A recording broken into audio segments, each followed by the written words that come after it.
More than a century ago, on the bloody battlefields of Pozieres, a seriously wounded soldier grappling with the end of his young life asked this: will they remember me in Australia?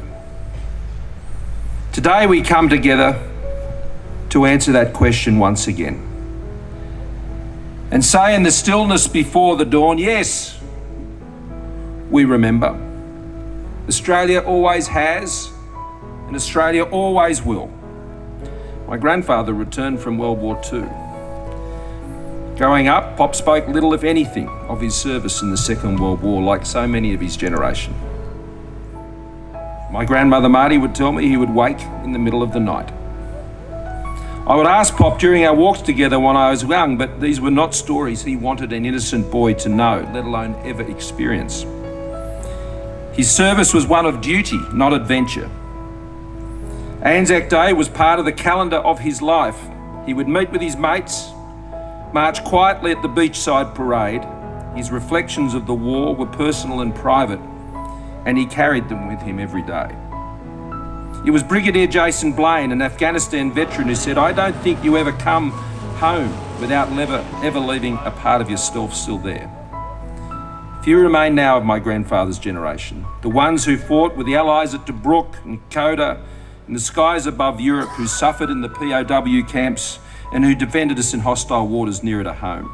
But their successors walk amongst us, the veterans of Korea, Vietnam, the first Iraq War, our peacekeepers, and a new generation of veterans, Iraq again, and our longest war, Afghanistan.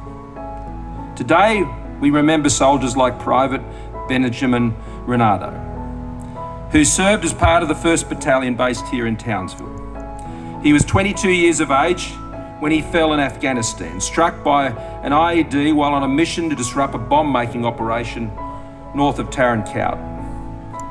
His mother, Jennifer, has told us and said of Benjamin, he wanted to join the army as soon as he could. He loved it, she said.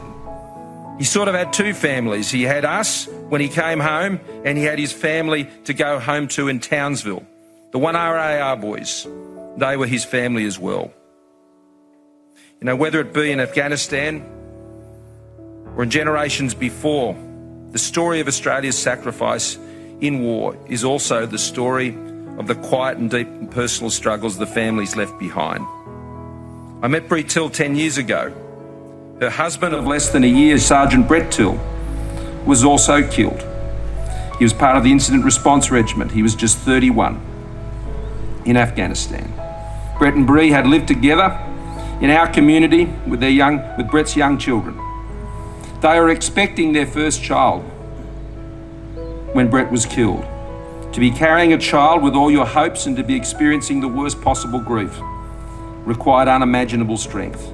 And that is the strength that has sustained Bree and her family to this day. And Brett and Bree's boy, Ziggy, is doing just great. So our heroes don't just belong to the past. They live with us today. The men and women of our ADF come from every part of our continent. And with their service, a new generation of families who know the cost of war and sacrifice support them. They are a generation who also deserve to be remembered and honoured here today. They serve across the world in Iraq and Afghanistan, Israel, Lebanon, the Philippines, protecting our people, our interests, our values, and in the seas beyond our shores, protecting our borders as well. The call of the original ANZACs echoes on their chests today. And so on this day, we honour the past and the present. We remember the fallen, but we remember those who remain.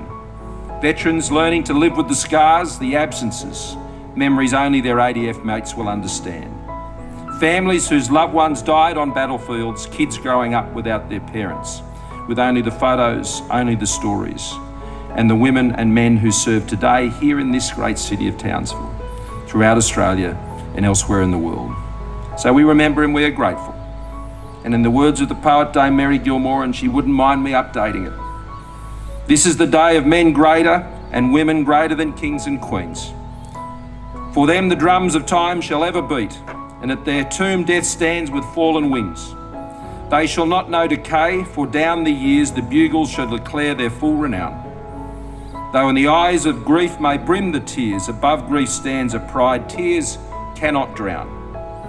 But sometimes, waking in the night, his mother will remember only the little lad she nursed, and then how empty all the house, how lonely. Hail and farewell, O gallant young VC. The ANZAC echoes answer bound to bound. Then for all love and lost, O memory, let your reveille never cease to sound. We answer that question asked in Pozieres so long ago, again by affirming this ANZAC Day, lest we forget.